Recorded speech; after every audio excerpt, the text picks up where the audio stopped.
जय श्रीराम मित्रांनो, बघा 23.2 आणि रेट किती 358 म्हणजे 15 रुपये पर किलोमीटर.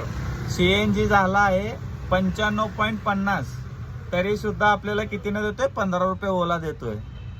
आणि मला नाही काय फरक पडलं. आपण हे आपलं मीटर आहे ना, या मीटर प्रमाणेच आपण धंदा करतो.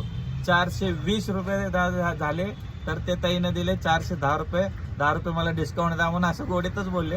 तरी मी जे जाऊ द्या मला तुम्हाला किती करायचं करा म्हणलं. ते 410 रुपये केले बरं का. तर विचार करा, जे विदाउट मीटरनं जातो तो किती नुकसान करून घेतो ह्याच्यावरनं ओळखून घ्या तुम्ही. आणि 95 रुपये झाले मित्रांनो. 91 असतानापासून सांगतोय मी, 90-91 असतानापासून सांगतोय मीटरनं चला. आता 95.5 अजून वाढणार आहे, अजून CNG वाढणार आहे. तरी तुम्ही अजूनही मीटर प्रमाणे जात नसेल तर माझं सजेस्ट आहे की तुम्ही फ्रीमध्ये धंदा करा. काय म्हणताय, फ्रीमध्ये करा. एवढं तरी कशाला घेता पैसे तुम्ही? हा, CNG खिशातलं घाला पैसे, CNG फुल करा, पूर्ण दिवस फ्री करा.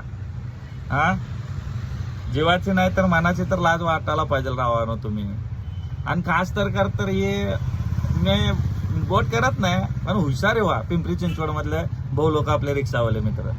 काय जास्तीत जास्त तर इथले बसत, आणि जास्त तर हिंजेवडे मधले तर इथे तर एक जण पण लवकर तयार होत नाही हिंजेवडे तर. अरे हे तर IT हब आहे, इथं तर एवढं मोठं ट्रॅफिक असतो, त्यातून पण तुम्हाला बोलता येतं एवढं नुकसान होतं. इथं यांना जायची घाई पण असते.